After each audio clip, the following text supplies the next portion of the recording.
I've always been kind of slow to react. And I think that that's a good thing in those situations to where I'm going to pause and try to evaluate where is this coming from. And I think knowing that only people that have something broken within themselves attack others. So if somebody is trying to make you feel bad about yourself, that's not on you. I think some of that is understanding that when you are the receiver of those attitudes and those things, is that you almost have to have sympathy for those people. And I think that allows you to not react as much as like you're feeling attacked, as more of a, oh, if we knew what was going on with you.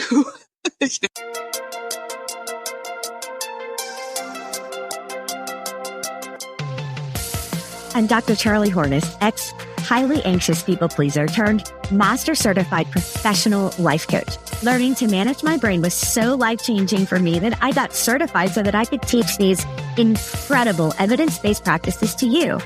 Are you ready for massive change? Let's go. I am so excited to bring on my incredible guest. I cannot wait for you to meet her. This is our favorite command chief in the Air Force, retired Chief Casey. And then I know you're going to reprimand me and call you Casey. So Casey, would you tell us a little bit about yourself?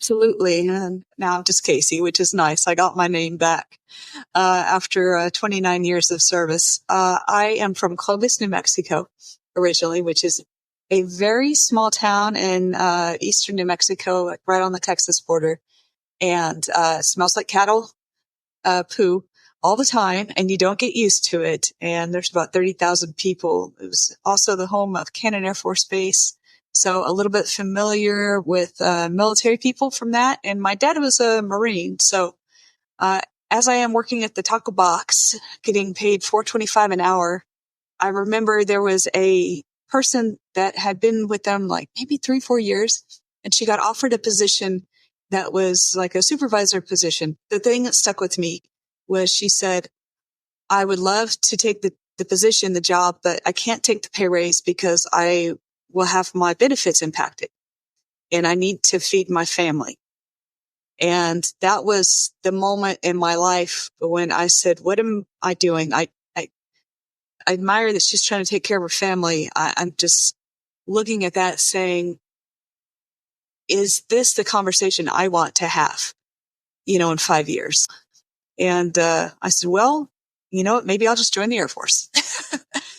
And so I went and I talked to the recruiter, and they said, well, what do you want to do? I like languages. And then they came back and said, it's going to be like 2 years for you to go through your school.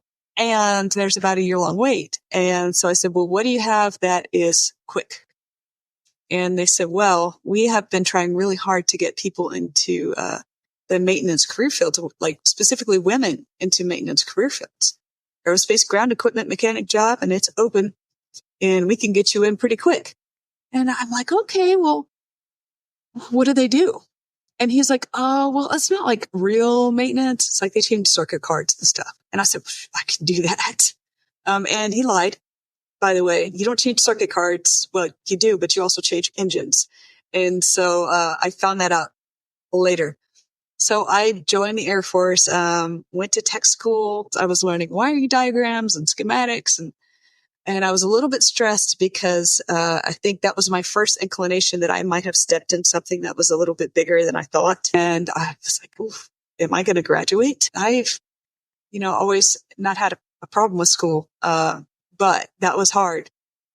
So I did end up graduating. So I'm from New Mexico, and they sent me to Fairbanks, Alaska, and it was cold. So I get to my first duty station, and I had this perception that, I should know what I'm doing and it's going to be fine. And I get picked up from the airport from my sponsor, but the whole way back to the base, she was telling me about how everyone was going to not talk to me because I was a female, or they would hate me because they find out you're married, like they won't want to have anything to do with you. And so I got really nervous, and so I show up, and I go to my first supervisor. Hi, I'm Casey. And, they're like, here's a heater. Go work on it. And here I am thinking, okay, I went through school. I went through 6 months of technical training. I should know what I'm doing. And I'm staring at it, but it's like drain the oil. And I go, where do I drain the oil? So I was a little bit lost and so afraid to even ask for help. Partially because of my own crap, where I was thinking that I had to know everything and I had to be good right away. And I think partially because of those perceptions that I had got by talking to my sponsor about how everyone was going to judge me. And, she was actually the only other female in the entire shop. It was like 100 dudes and me and Vicky. And nobody's going to mess with Vicky because she's 6'1". So luckily, one of the civilian workers there, I don't know if he felt sorry for me or what, but he took me under his wing and he started like teaching me how to do the job. It was a struggle. Once I proved that I knew what I was doing and I was a hard worker, it was a lot easier. But when I'd only been there maybe a month, I was walking into work and I was walking across the shop floor and there was a row of lockers and I overhear my supervisor and he says, oh yeah, I ended up getting the girl. He said, she's either going to be pregnant and working in the office or she's going to be kicked out by Christmas. And it was like November. And I'm going, really? Like, you're my supervisor. You're the one that's supposed to guide me and teach me and be there for me, according to all the things that I had learned about the military. But, I was 19 years old and it just made me mad. And it made me sad, but it also lit a fire in me too. And I started working really hard to be good at my job. I took it seriously. I'm like, I am going to be the best person that you have. And I worked really hard to do that. And I scored above a 90% on my end of course exam. Once I became good at my craft and I became respected, they really treated me just like I was, a key member of the team. So it started out as a bad experience, ended up being a pretty good experience. And I stayed in, I was at the end of my tour. I'm like, okay, well, I'm not going to stay in Alaska. So I guess I'm going to go somewhere else. So I stayed in, went to Ellsworth in South Dakota for my next assignment. I think I had a good reputation as a hard worker, but I started seeing kind of like the bad side of my career field too. Still not a lot of women, maybe 5 or 6 of us there. And I was growing in my experience. So at that point, that's when they're supposed to start letting you do like a lot of the heavy maintenance and like the really tough, like troubleshooting. And I actually really enjoyed my job and they were, like not letting me do those things. And I was, again, pretty young and didn't really know how to react to that other than I was just started experiencing this complete dissatisfaction with my life and what I was doing and frustration. I saw an opportunity to be a military training instructor and I liked teaching people, kind of paying back that what was done for me, go be a drill sergeant. And so I became a military training instructor. So I came back and I moved to Lackland, San Antonio. And wow, was that a difficult experience too. So here I am. Don't really have, a lot of experience leading, but all of a sudden here I'm 25 years old-ish, and they give me 60 young men and women, and they say you're responsible for teaching them how to be airmen. And by the way, you're supposed to be perfect at it, and you don't make mistakes.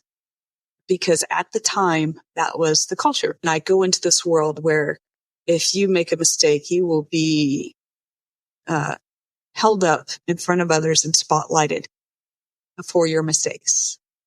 You will be embarrassed in front of your flight of airmen you're supposed to be leading. You will be embarrassed in front of your teammates. And that was just like what that culture was at the time. Perfection is so dangerous because it makes people lie, cheat, and steal to look like they're perfect. And I started seeing that. And it was one of those things where I knew it was the wrong way, right? And I know it in my soul. And I'm not going to do this. And I didn't. Like, I'm not going to lead that way. Excellence is great. Striving is great. Trying to do your best is what we should do, but you're never going to be perfect. And it is just tragedy to see people try to be. I got a lot of comments that I was overconfident. I started hearing those things about myself when I became a military training instructor. Like, well, that's what we're supposed to be. You're just like telling me I have to be perfect, and then you're knocking me for being overconfident. I'm like, well, how does that work? So I started getting you're cocky, you're arrogant. How do you expect me to lead people if I'm not confident? Let me just be very clear.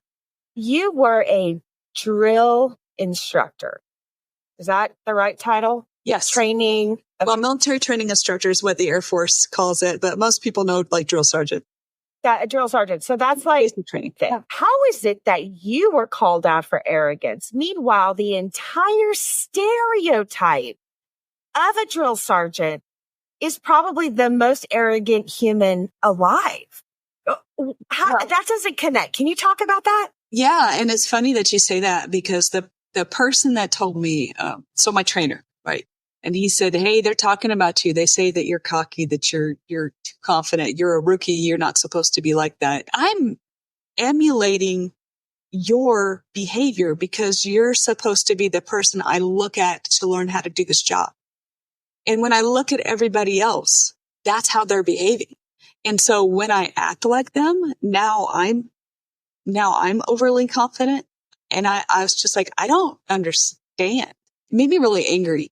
And I didn't accept that as a reason. You know what I'm going to do? I'm not going to treat our rookies like everyone else is treating our rookies. I am going to try to help them, because that's not our culture. The culture was just to like grind the new folks into the ground, the new instructors, just to make their life miserable, because, you know, that was what was done to the previous ones. I'm going to help. Am I going to be hard on my students? Yeah. I never was like demeaning and intentionally, trying to drag people down as what I got. And yeah, it's not fair, but that's what it was. And so you have choices, right? And you can react however you're going to react to it. And I think there's just something in my makeup that just, like, when I encounter something like that, I'm just like, well, I'm not going to do it your way. And it doesn't matter. Like, you're not going to destroy me because of a fault that's in you. So that's, I think, a powerful teaching tool right there, especially for people that want to go into any kind of leadership. What would you say to anyone listening right now who is struggling with their own leadership, who has ugly things to say, who isn't treating them well? Because you could have left at any time. And had you done that, you wouldn't be where you are today. What is it that kept you like focused, going? How did you do that? It was really hard. There was a lot of good that was going on too. So although I was in that situation, you know, I had the opportunity to teach and lead these young men and women to turn them into airmen. That was incredibly rewarding, because you look from someone on day one who is scared to look you in the eye, that stutters and is like just frightened. And at their last day, you know, they're confident and they're proud, and their parents are like, how did this happen? I could look at what I was doing, and I knew that what I was doing was good. And the way I was doing it, resonated with, integrity with me. So I think I had enough faith in my own integrity and my sense of self that I wasn't going to let somebody else destroy that. I mean, happiness is an inside job, right? I want to highlight something that I just heard you say. We cannot change our outside circumstances. Mm-hmm. And so many of us believe that if we could just, you know, stop doing this, stop doing that. If only we said this in the moment, if only we blah, blah, blah, blah, blah. I didn't hear you do any of that. What I heard you do is shift your focus. what I heard you do is say, I can dwell on stuff I can't change, which is people's opinions, people's words, their beliefs about me. I heard you shift from, I'm not going to people please this person. I'm not going to change myself to make them better. And I heard you shift into service. There was no change. You didn't fix yourself. You didn't say the right thing. You didn't stop this, start that, blah, blah, blah, blah, blah, like we all try to do. You just went, that's not the direction. I'm going to focus on helping, being of service, equipping people, and getting the joy out of that. That happiness is an inside job. I think that is how I was able to get through that. And I went from that position into my last 2 years there. I taught academics, and that was such a positive experience. I was around such professional people, and it was positive and uplifting, and we all pushed each other. Like, I got my bachelor's degree. The dichotomy between that heady competition and we're going to push you down, and then going into an environment where everyone's trying to lift each other up in the same like environment too was so strange.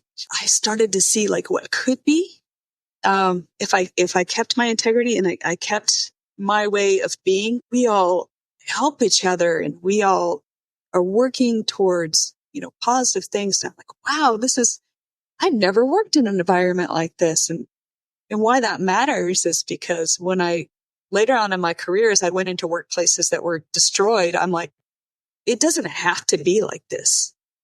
It doesn't have to be like this. This is something that's fixable. So I think I learned a lot from that. And I felt pretty strong in my leadership after going through that, almost like a crucible, right? I was not very sharp and shiny before I went to be an MTI. When I came out the other side, they said that only top 10% would be military training instructors. Like, they were the top 10% of the Air Force for professionalism. I always said that that's not exactly true. What was true is by the time you were done with your tour, you would be the top 10% or you wouldn't have made it there. But I ended up sharper for it. And that was a good thing. So I went back to my career field. They don't like it when you leave. They think you're a traitor. So I was very nervous going back to my career field. And I'm going back to maintenance. And I'll be like in a kind of like a leadership capacity, like higher level supervisor. I've been gone for 5 years and I don't exactly remember what I was doing. I was really nervous as I started figuring out that this section that they put me in was broken. It was broken. They'd had a leader there that would tell them, you're not smart enough to work on that piece of equipment. No, you can only do this. No, I can't trust you to do this. They tell you that, like, when you give people responsibility, that you're building future leaders. That was illustrated so clearly in that, because there was just this whole bunch of followers that were scared to do anything. They were scared to do their job. For the first time, I said to my team, hey, guess what? We have to figure this out together, because I've been out of the career field for a long time. So I need your help and you need my help, and we're going to help each other. So I learned that being open and being vulnerable and being honest that I didn't know everything for the first time ever was not only okay, but I experienced the loyalty and respect from my team that I had only kind of seen elsewhere. And I was like, wow, who would have known that I could, vulnerability is not something that you usually think about when you think about like maintenance. I don't know how to fix this. I said, well, I don't know either. Let's get in the book and let's figure it out, or we won't. What's going to happen, And so we did. And I think that was the beginning of me adding that to my leadership toolkit, that it's okay not to know everything, that it's okay to have to figure things out. And it's okay to tell people that you need their help.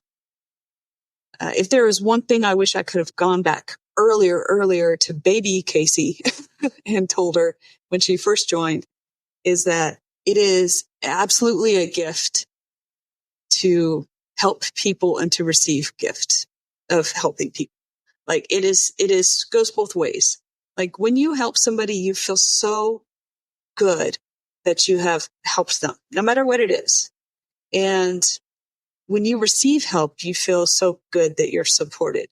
And I don't understand why so many people are afraid to ask for help and take away the opportunity for that person that helps them to receive that gift of feeling good about themselves and helping others. I wish I could have gone back and said, just say, I don't know what I'm doing. Can you help me figure this out? Do you think that's part of our society here in the US? What is that about this individualism and not being able to ask for help? And it ties back to what you were talking about the perfectionism, this construct that we're all supposed to kind of like, goose step inside of. And I hear you blowing that up from the inside. Can you talk about that? I think I was one of the people that suffered from that the most, right?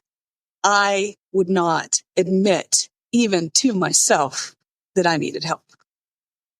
I wouldn't admit it. And there was so many situations to where if I would have just said, hey, I don't know what I'm doing here, but you do. Will you help me? I think I could have alleviated so much pain and so much stress from my life. And then, like I said, also it would have made other people's lives a little brighter too. And I'm not saying that you're helpless.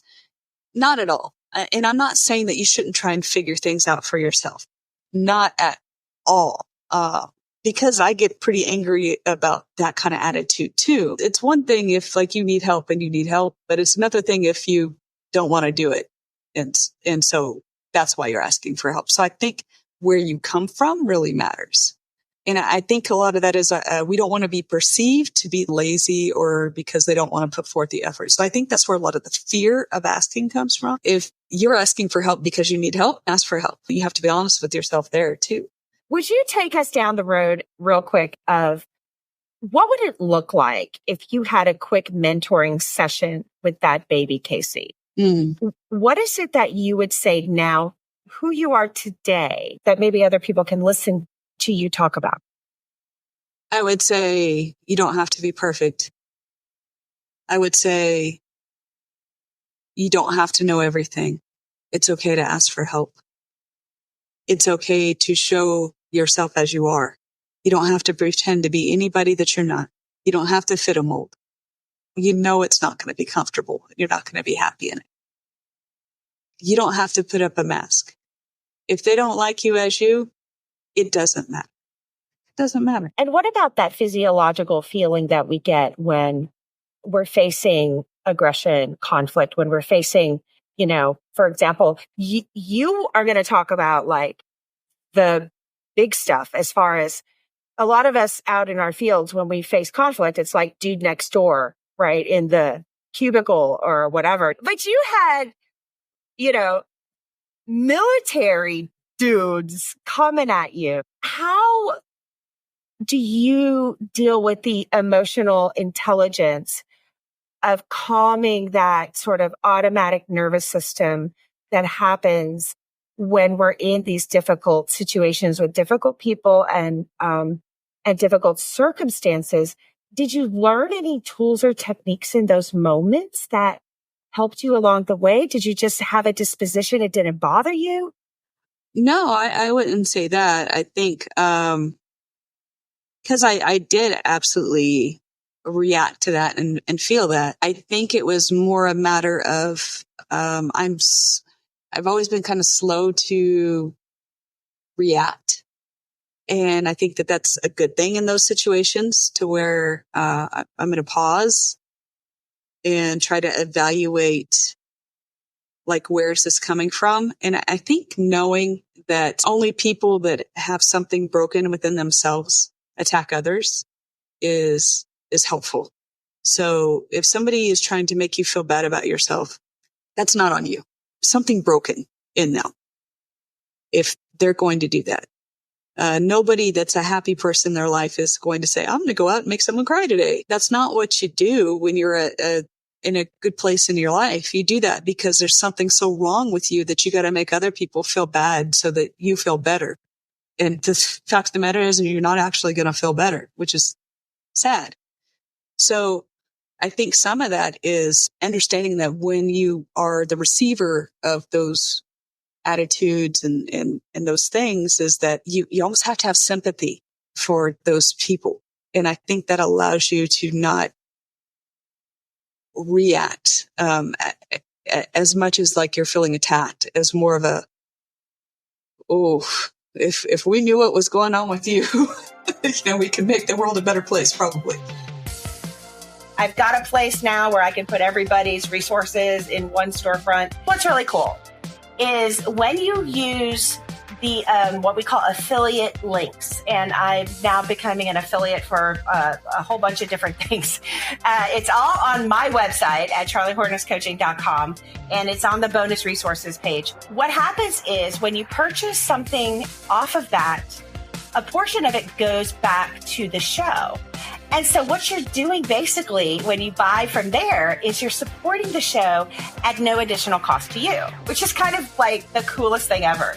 It's going to help us continue to create content for you and bring on incredible guests that are, they blow my mind. So I'm hoping they will blow your mind too, whether it's metaphysics and psychology and theology or high fantasy romance. You're going to find your next favorite read right there. Let's go. I hear that step by step again. It's not about saying the right thing, doing the right thing, responding or reacting the right way, blah, blah, blah. You shifted your perspective. Yeah. Yeah. Wow. Was there a pivotal moment when you learned that?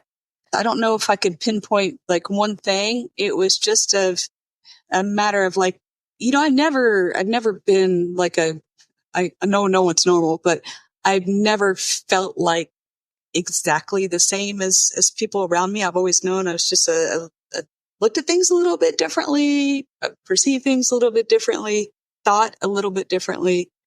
And I felt bad about that for a long time. And then I think it was just a matter of realizing that it's a positive, it's a strength. And I am not going to apologize for who I am. And so you can accept it and you can live a happy life and enjoy that, or you can make yourself miserable. Again, happiness is an inside job. So do you want to be frustrated and angry and mad at the world around you and think that everyone's out to get you? And what is that going to do for you?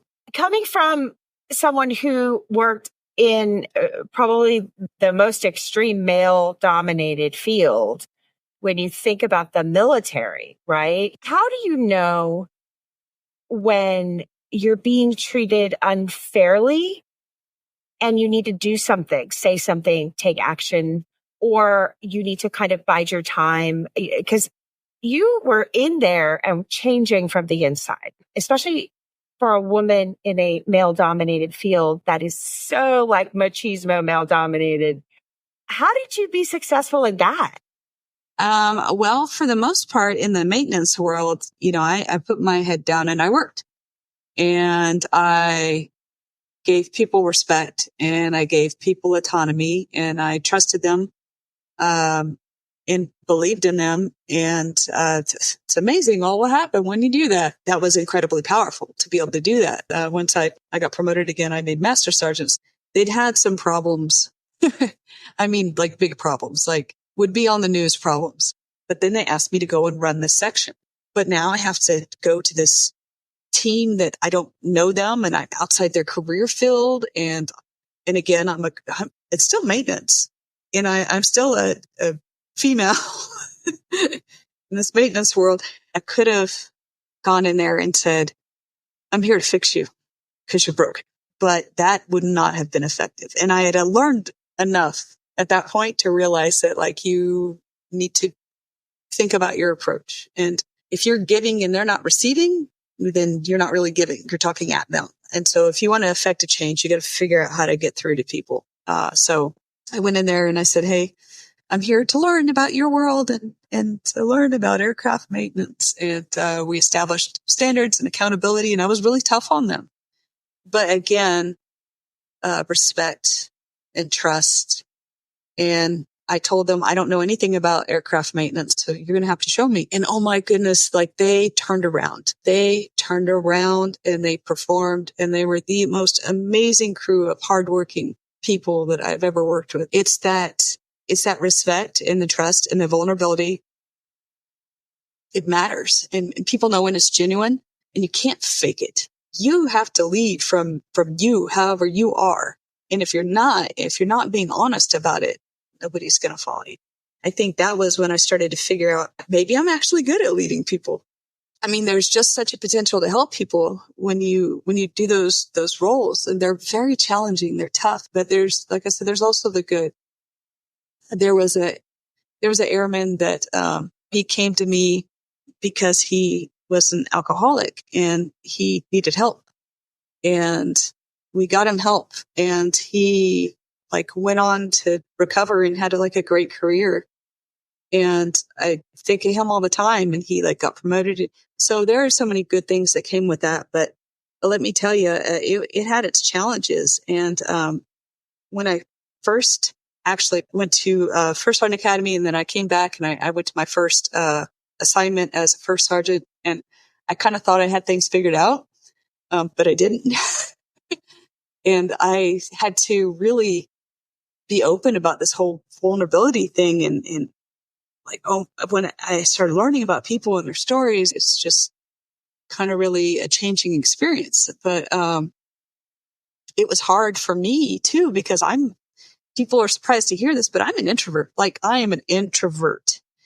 I need to recover. When I extrovert, I can do it. I just need to recover from all that peopling.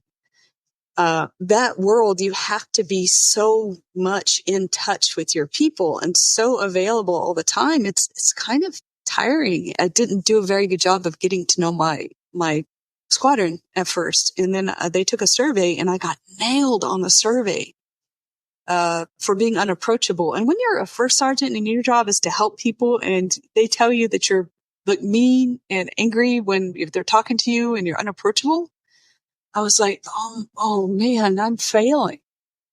I am failing at this. I have one of the worst RBFs that I know. It's bad. I'm going to throw that picture up because we have in real life RBF. It is classic. First, I was going to say, I think you just gave us the most beautiful example when you were saying the gift of asking for help. You're giving that gift to somebody else. I think about all these little moments that you have, and you have such an effect on someone's life, and you're just going through your life and you don't even realize it. And they may think of you years later with such gratitude for what you've given. And you don't even know. You said in the beginning, they were interested in having women come into the mechanical field. I don't know if anybody knows that. It's an opportunity for women in the military. Is that correct? Yeah, absolutely. And when I went to be an MTI, they were specifically looking for women to become MTIs because they were trying to match the demographic of the Air Force to where you had the same number of women MTIs as there were in the Air Force. And it's incredibly impactful. I still get messages to this day. I'll get a random LinkedIn or Facebook message. Hey, you were my MTI. And I learned about how to be a powerful woman. And you have a responsibility when you're in those positions to, if people are going to aspire to be you, then you need to be good enough to where you're proud that they're aspiring to be you. When I made chief, I was the first female maintenance chief that I'd ever met. I'd never met. That when I became one was the first time I saw another maintainer chief. I was proud of that. And I wanted people to see, you can do this. Women are walking in with two deficits into any field, especially when there's an office being held or some sort of authority. There's this sort of gender bias gap. And there's this trust and believability factor as well. And these are both things men are granted automatically. Men have to lose trust, and women have to earn it from the get-go. And when we go back to the RBF, when we talk about this picture, how many males that are in the military would have that face and anybody would complain about their face? But you got called out for it. You got called mean. Yeah. You Approachable. unapproachable, but I did. No, I got you this. can't change your face. I got But I also want you to talk about the other side of that, because your perspective on this, I think, is powerful. Number one, it's not fair. Men look like that all the time in the military, but you have another important thing women need to hear. So can you talk about this picture? Yeah, I absolutely can. And this was from later in my life too. But at that moment that I got called out on this, I got slammed on the survey about being mean and unapproachable in my face. And I'm like, oh, this is just my face. This is what I look like when I am thinking like I have the worst expression. And so I had a responsibility to connect to people. I had a responsibility to be approachable. I did not want anyone to not be able to get help or get milk for their baby because I looked too scary to come talk to. And so I started smiling everywhere I went. And should I have to smile? No, I should not have to do that. But I wanted to connect to people. So it doesn't matter if it's fair. It doesn't matter. If you want to connect to people, you have to take responsibility to do the things that you need to do. And so I started smiling. And then, as I was at the end of my first sergeant tour, somebody said, "Oh, I know you. You're that first sergeant that's always smiling all the time." And I about died laughing. And I don't think he understood why, but it was going from the unapproachable, angry first sergeant to that first sergeant that's always smiling. As you can see, this particular picture was from when I was a command chief. So I still have the RBF, but I try to be aware of my RBF and at least be mindful of when I'm walking around in public spaces that maybe I think about what my face looks like a little bit. So there's a level of emotional maturity here, emotional adulthood that I'm hearing from you, because in this bizarre space we're in right now, especially for women, working women, there's all this unfairness, like getting called out for your face. But at the same time, what I hear you saying is there are just some things we're just going to have to suck up if we want to get somewhere in the world, because these institutions, these opinions, some of this like sexist socialization has been here for how long? Life is not going to mold itself around you based upon your wants and your needs and your desires. You have to take responsibility for what you can control. And those things are outside of your control. Maybe you'll get lucky and change people's perspectives as they get to know you. And they say, "Oh, wow, I really thought this, but now that I have met you and I get to know you, I see that I have the error of my ways." But more than likely, that's not going to happen. So unless you want to be angry at life, so what? What situation are you in? What can you control? What can you do? And be in control of your own life. Be in control of your own power, and don't let somebody take that away from you. This like victim mentality is not helpful, because there's immense strength with the flexibility, right? There's immense strength with, you can't make me feel anything that I don't want to feel. Nobody makes you feel what you decide. And nobody can take that away from you. And there's a lot of power in that. But don't give it away. I think that one of the big lessons that I'm hearing you teach is that there's actually an empowerment in learning emotional adulthood and taking responsibility for our own feelings, understanding that our thoughts are generating our feelings. We are the ones that are giving that thought power, those words power. It's exactly the opposite, I think, of what people are going to think when they hear this. They're going to think, "Oh, you're telling women they should suck it up and suffer." And that, no, what we're saying is, as soon as you get it in your brain that stuff ain't changing, right? like you said, if somebody comes to this, aha moment of, oh, I'm terrible and let me change. Most people are doing what they're doing because they don't think they're wrong. Yeah. They're not changing. Why are they going to change for you because you say blah, blah, blah? And you're probably right if we're talking about justice. Yeah, it's not fair. But if we can equip women today to understand, if you take control of your own emotional life and you don't give that, and there's ways to do that. If you need to know how to do that, DM me, okay? Because I'll teach you. If you take this control, it empowers you. It does not diminish your power. It does not kick you to the curb and say, suck it up. It's you take up space. Mm-hmm. Is that what I'm hearing? Absolutely. And if you think about it too, when somebody says something to you and you get hurt by it or you get offended by it, like why is that? Do you believe that they're saying truth to you? Do you believe it? Like, because I know when somebody says something to me and it's ridiculous, I'm just like, okay. But when they say something to me and I think there might be a kernel of truth in it, that's when I'm like, oh, okay, I'm reacting to this. Why am I reacting to this? And then you have to take stock and go, okay, what am I going to do with this? And that's when you have the choice too. It's like you can respond to the situation in a million different ways, a million different outcomes. But the situation is still going to be the situation. But I think you have to just be honest with yourself too. You have to make decisions. Well, what is the outcome? What are you trying to do? What is in your way? And how do you cut through all that noise to do the thing to be of service? And I could have said, you know what? I don't need to deal with this. I don't have to smile at anybody. And if you don't want my help, then I'll have to give it to you.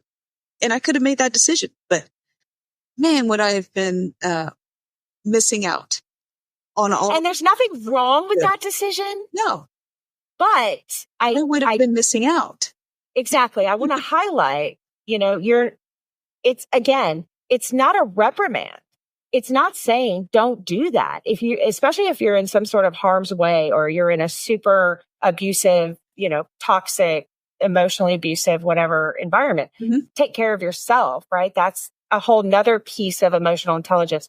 What I'm hearing you say though, is to what end, the end is outweighing the BS of being a woman in the military, of having to put up with this unfairness. Like I can smile so that I can do this. Like I can do that. Now, there are people that are in horrible situations and maybe that is the right decision, is just to get out of there.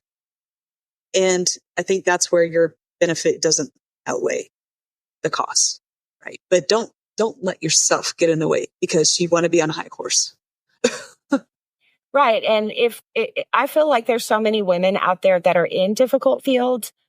If they were equipped to not walk in face first, like many of us have, if I'd known all that stuff, if I'd been equipped, if I'd had like the way you just talked to baby Casey, if I had someone kind of tell me who'd gone before me and said, you're going to feel this stuff. These people are going to do this stuff because all the stuff that we know that's going to happen. Oh, you got called out for your RBF. I don't want to tell you this stuff is not going to happen. I want to tell you it's going to happen and equip you how to deal with it and also not care about it and keep going. Eye on the prize, right? Feed the baby the milk. At some point, we have got to become emotionally adult about being responsible for our feelings and how much power we give other people, because that's all it is, isn't it? I mean, every time you speak about this stuff, all I do is see you shift. You do the paradigm shift. You don't fix it. You don't change it. You don't reprimand people. You don't have the perfect comeback. You just do this beautiful glide. And it's amazing to watch. I hope people really pick up on this. Do you know that you're doing that? Because I think that can be taught if we know what's happening in our brains, in our minds. We are absolutely affirming that women are absolutely not treated fairly. And still, so what? Glide. Yeah, that's exactly what it is, though. It's the focus. What matters right now? What are you trying to do? Is that going to get in the way of you achieving what you're trying to achieve right now? And if it's not what matters, then it doesn't matter. And you also identified another piece I think is very important, the physiological stuff happening in your body, which I think is extremely important if you're going to be successful at this kind of internal emotional intelligence work. You talked about when you're in the moment, you taught yourself to pause and identify the reaction you're having. Yeah. So it is okay, I'm feeling something here. So going along, having my day, something happens, and I'm just like, okay, what just happened? Why am I instantly angry or instantly frustrated or whatever? Or just, why do I feel attacked or whatever it is? It's like, stop. Okay, that's a moment to stop. What is happening? Why am I feeling this way? Why am I reacting this way? What can I do to stop feeling terrible? You know? And so what do you have some examples of what you personally do, that sort of embodiment? To think that the gliding and all that, but to think that you glided through your career with no problems. There's no way that's true. Again, why you're a guest here, because you're modeling success in a story that often would probably lead to failure for women that weren't able to become equipped. You have to start feeling it in your body first. That's the first thing, because you feel the physiology. You can't ignore that. Yeah. And you have to pay attention to it too. And don't get me wrong. There's been plenty of times to where I snapped back and I felt it and I knew I should pause, stop, take a deep breath, get curious. That's the best way to diffuse, honestly, is like stop, breath, get curious. Many situations to where there's aggression and conflict is honestly misunderstanding. Like most often. It's easier to say than to do. Sometimes I have had horrible failures at this. It's being in tune and realizing that those flags are going up and then not being, held to reacting and losing your ability to pause and to slide. Like, because if you lose it, you can't find your focus and let it go and let that slide happen. You've just had your power taken away from you because you've let it go. Sometimes you'll find that you really did just misunderstand the situation. So you're going to make a mess out of things sometimes, and that's okay. But how do you fix your messes? And that's what really matters, because again, you're not going to be perfect. You're not going to get it right all the time. So just accept that you're not going to get it right all the time and try to be better at fixing your mistakes. And I think you're on a good path as a human. The goal is not to avoid. The goal is not to excuse. The goal is not to make light of things. The goal is to help people be successful in what it is that they dream of doing. I just want to highlight the word curiosity. This is so important, I think, right now in what's happening. We're regardless of how we fall on any belief system, we're in a very divisive time. Let's not live in the place of stress that makes you sick. So how do we do that? And the word curiosity in the moment, I think, is one of the most powerful key tools. One of the first things we can do once we identify the feeling is become curious. We ask, why? What is behind? If it's a difference of opinion, we ask, how did you learn that? Who taught you that? Why do you believe that? And that changes everything. I've been retired about a year now. And it's funny that, I have gone from these roles in the Air Force that it really has been just the same lessons about being human. That you treat people with respect. You believe in them. You trust them. You let them see who you are. You don't let other people control your happiness. And that's the way to have a life that you can feel good about. And so you don't walk around angry all the time. I don't want to believe the worst out of people. I want to believe that people generally are good people and they want to do good things. It's just how you choose to live your life. Chief Boom, do you have any last words for anyone coming behind you? We exist on this planet for a very small amount of time. And what we need to do with that time is to take care of each other and to support each other. And I think that the whole world would be a better place if we were less focused on how scary and how frightening and how there's so much bad in the world, and more focused on, what good is in humanity and how we can help our fellow human. So that would be my parting thoughts, is just go be good people. Well, we are honored to have you. Chief Boom has given me some links, some writing she's done, and also an incredible list of book recommendations. I will have a curated list of all of her recommendations. And again, that's on my Amazon storefront. If you want to get the book, get it from there. You get a portion back to the show, and you're supporting the show without any additional cost to you. So I'll have that link in the show notes. Well, I'm just so honored that you were here. Anytime. I had a great time. Thank you for having me. Me too. All right. See you later. Bye.